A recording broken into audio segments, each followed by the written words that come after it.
Hey everyone, it's Lindsay, and today I'm going to talk about how to ensure quality in your info products. Now, have you ever made a purchase, especially an online one, where you purchased an item or a product and then things didn't go exactly as planned? Maybe the order got stuck in the middle of the transaction, or you thought you were going to get an email confirmation and you didn't, or even worse, you purchased like a big ticket item and there was silence, like you had no idea what was going on and how to get access to it. When these things happen, it impacts the opinion of the buyer and also their trust from the company that they're purchasing from. I don't want this to happen to you with your info products. I want to make sure that right from the start that your audience has no problems accessing your products and it is ready to go and they can jump right in. So I'm going to talk about some ways to do that in this blog. So as some of you might know, I am a certified Six Sigma Green Belt. And what this means is that I've been trained to look at processes and ensure that there's no wasted time or effort and that everything is running very smoothly. And this is especially important to me in info products because you don't have that human to human interaction when making a purchase. It is all done electronically, and sometimes computers mess up, or the people who built the systems mess up what the computers are doing. Either way, we are in a society right now where when people make a purchase, they want instant access. They don't want to run into a problem and have to call technical support or wait for an email response. They want to get access right away. And when they don't, they're going to become very unhappy customers. Now just think about a product launch. Say that you launched a course and you had 500 buyers. What if there was a small hiccup? Maybe the email that gave people the information on how to access your course wasn't automating correctly. It wasn't sending to the people when they thought they were going to receive it. You now have 500 people who are experiencing this issue. So here you are about to do a call or share information, and you are flooded with emails from 500 people who aren't getting what they're expecting. Now you have to go back and fix the problem and communicate it back out to those people rather than moving forward with your product or your program. If you have to go back and fix a problem, you are wasting a lot of time, a lot of energy, and you're not able to move forward. It's a big disappointment. So now I'm going to talk to you a little bit about how you can prevent this using testing and piloting. The first thing we're going to talk about is testing. Testing is the process of making sure everything in your product works from a technology standpoint so that when someone clicks a button, it does what they expect. When someone makes a purchase, they get a confirmation email that everything is flowing.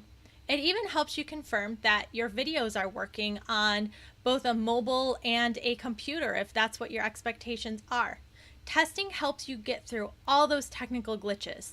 And even though people hate the idea of testing because it does take a little bit of time, they don't realize the impact that it can make to their business, both in terms of providing a better quality product and upkeeping the customer expectations. So if you're going to go ahead and test your product, which I always recommend you do, the first thing you're going to need is a group of testers. Testers can be a sample of your audience, but they can also be friends and family who maybe they're interested in learning about what you do. I actually love to use friends and family for testing because they don't hold back. They tell me exactly where they think the problems are, and that's what I need a strong, honest opinion. When I have a product that undergoes testing, I usually make a spreadsheet or a document that explains exactly what I want people to test. That way I can ensure that every button, every link, every video, every download is all working as I expect. Otherwise, sometimes testers might forget something, or they get confused. They think a link is supposed to go to one page and it's not. So that helps set expectations, and it also helps them move through your content quicker. I recommend when you do your testing that you test on a variety of platforms that your users may use. Again, if you think that the audience taking your course will look at it on a mobile device, then you should test on a mobile device. If you think they're going to be mostly looking at it from their computer, you should test that way as well. After you have completed your initial testing and you know everything is working how you expect it, the next thing that I recommend you do is a product pilot. Product pilots are really advantageous for so many reasons.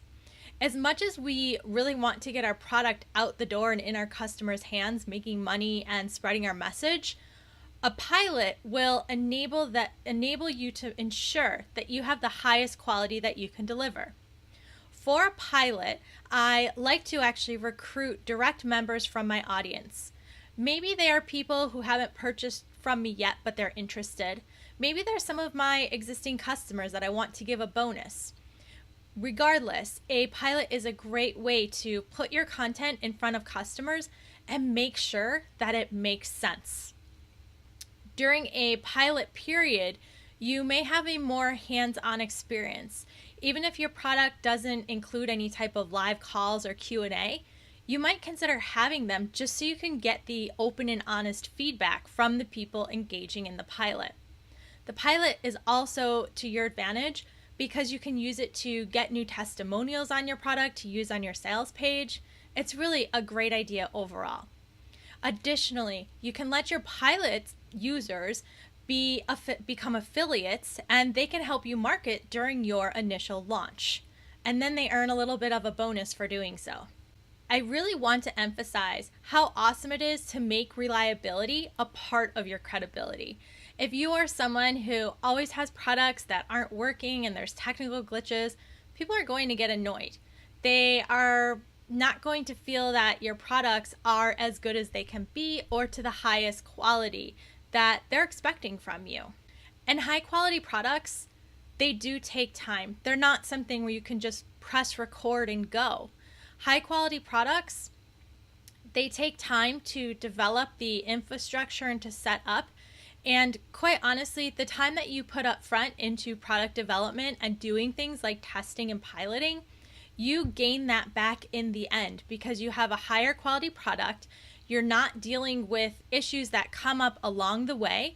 And overall, it's just better to take that step back and to focus on it early on rather than having to deal with an issue later.